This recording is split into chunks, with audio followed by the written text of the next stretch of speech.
Assalamualaikum warahmatullahi wabarakatuh. Salam, Om Swastiastu. Namo Buddhaya, Salam kebajikan dan salam sejahtera bagi kita semua. Kami dari kelompok 6 dengan materi Flip Classroom akan membawakan hasil diskusi dari kelompok kami. Sebelumnya perkenalkan, nama saya Alfarfi Maritia dengan NIM K1521006. perkenalkan nama saya Arif Apriliansah dengan NIM K1521012.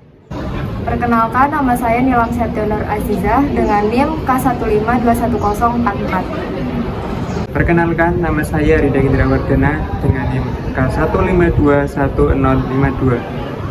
Baik, yang pertama kita akan membahas pengertian flipped classroom dan juga perbedaan flipped classroom dengan flipped learning.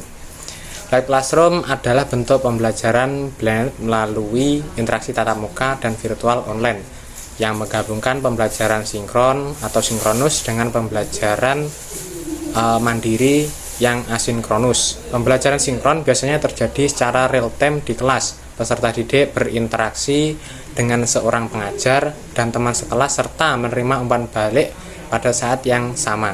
Sedangkan pembelajaran asinkronus adalah pembelajaran yang sifatnya lebih mandiri. Konten biasanya diakses melalui beberapa bentuk media pada platform digital. Peserta didik dapat memilih kapan mereka belajar dan juga mereka dapat mengajukan pertanyaan di kolom komentar serta berbagai ide atau pemahaman mereka tentang sebuah materi dengan pengajar atau teman sekelas. Sedangkan umpan balik yang akan diterima mereka tidak pada saat yang sama. Sedangkan flipped learning adalah sebuah pendekatan pedagogik di mana proses pembelajaran berpindah dari pembelajaran berkelompok atau kelas ke pembelajaran individu dengan lingkungan yang dinamis, interaktif, dan guru dapat membimbing siswa untuk belajar secara kreatif. Flipped learning secara fundamental memiliki 4 pilar yang harus dipahami dalam penerapannya di kelas, yaitu yang pertama, flexible environment atau lingkungan belajar yang fleksibel. Yang kedua, learning culture atau budaya belajar. Yang ketiga, internal content. Yang keempat, profesional educator atau pendidik yang profesional. Kemudian ada manfaat dan juga tantangan metode flipped classroom. Metode flipped classroom membawa dampak yang terasa bagi pelajar maupun peserta didik, baik secara langsung maupun tidak langsung. Terdapat beberapa manfaat yang ditawarkan oleh metode flipped classroom. Berikut adalah beberapa manfaat dari metode ini. Yang pertama, mengubah peran pengajar dan juga peserta didik. Salah satu manfaat utama dari metode flipped classroom adalah memberi peserta didik lebih banyak tanggung jawab untuk pembelajaran mereka sendiri. Di luar kelas, peserta didik dapat belajar secara mandiri sesuai dengan kemampuan mereka sendiri untuk dapat menyerap ilmu.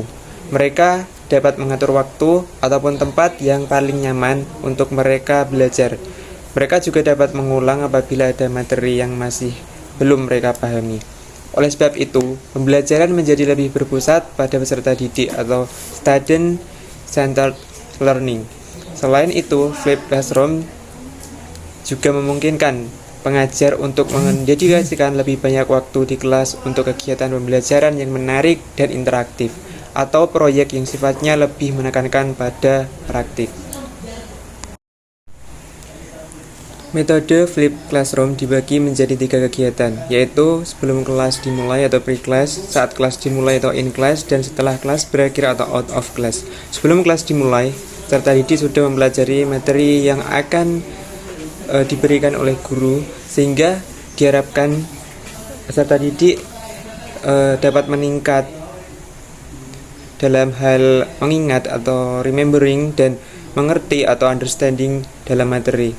Dengan demikian, pada saat kelas dimulai, peserta didik dapat mengaplikasikan atau applying dan menganalisis atau analyzing materi melalui berbagai kegiatan interaktif di dalam kelas, yang kemudian dilanjutkan dengan mengevaluasi atau evaluating dan mengerjakan tugas berbasis project.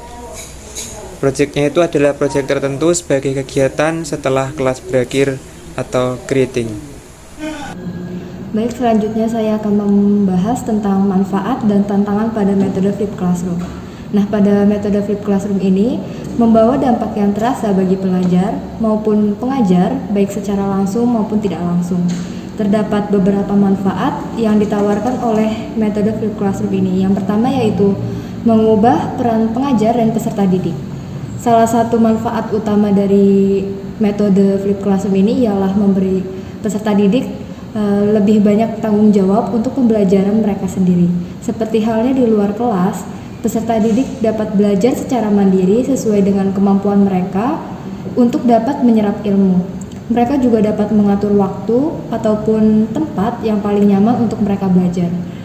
Mereka juga dapat mengulang apabila ada materi yang masih mereka belum pahami. Oleh sebab itu, pembelajaran menjadi lebih berpusat pada peserta didik. Selain itu, flipped classroom memungkinkan pengajar untuk mendedikasikan lebih banyak waktu di kelas untuk kegiatan pembelajaran yang menarik dan interaktif atau proyek yang sifatnya lebih mengutamakan pada praktik. Lalu ada manfaat yang kedua ialah pembelajaran dapat disesuaikan dengan kebutuhan masing-masing peserta didik. Dengan lebih banyaknya waktu yang dihabiskan untuk praktik di kelas kegiatan proyek, pengajar memiliki lebih banyak kesempatan untuk mengamati siswa mereka dalam memahami suatu materi, serta dapat mengidentifikasi kekuatan dan kelemahan pada peserta didik. Kita bedakan pada kelas tradisional, fokus pengajar akan berpusat pada peserta didik yang aktif dan selalu merespon pengajar. Sedangkan pada metode flipped classroom, pengajar akan lebih fokus pada peserta didik yang mengalami kesulitan, sedangkan peserta didik yang dapat menerapkan materi dengan baik diminta untuk bekerja secara mandiri atau membantu temannya yang masih mengalami kesulitan. Hal ini dapat memastikan pelajaran dipersonalisasi dan tugas dibedakan untuk setiap peserta didik. Selain manfaat yang saya sebutkan tadi, tentu saja ada tantangan yang mungkin akan dihadapi oleh pengajar maupun peserta didik. Nah, tantangannya yang pertama ialah ketika motivasi dan pengaturan diri peserta didik itu masih rendah. Ketika terjadi suatu perubahan, tentu saja kita harus mengalami penyesuaian terhadap perubahan tersebut.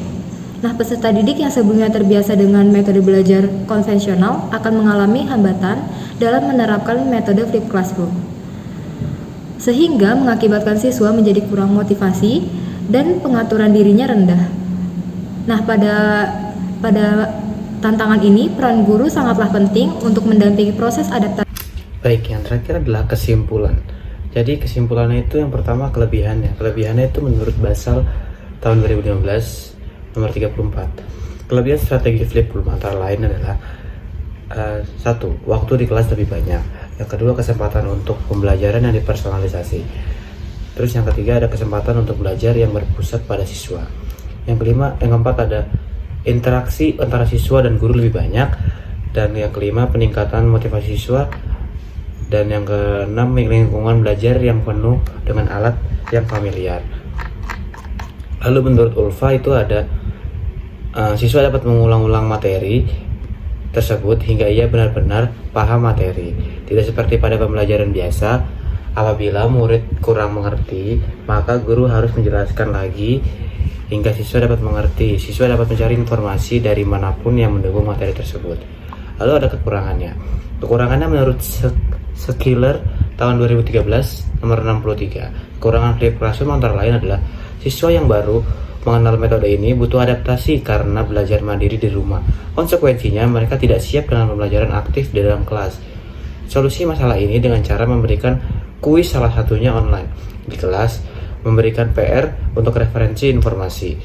Yang kedua ada pekerjaan rumah atau bacaan dan video harus disesuaikan dengan hati-hati untuk mempersiapkan mereka pada kegiatan di kelas. Yang ketiga ada membuat bahan ajar yang berkualitas dan bagus sangat sulit.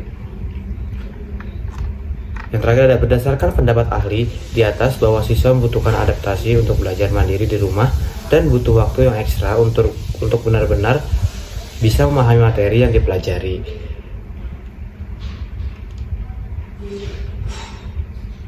Baik, mungkin segitu pemaparan metode flipped classroom dari kelompok 6. Kurang lebihnya mohon maaf. Wassalamualaikum warahmatullahi wabarakatuh.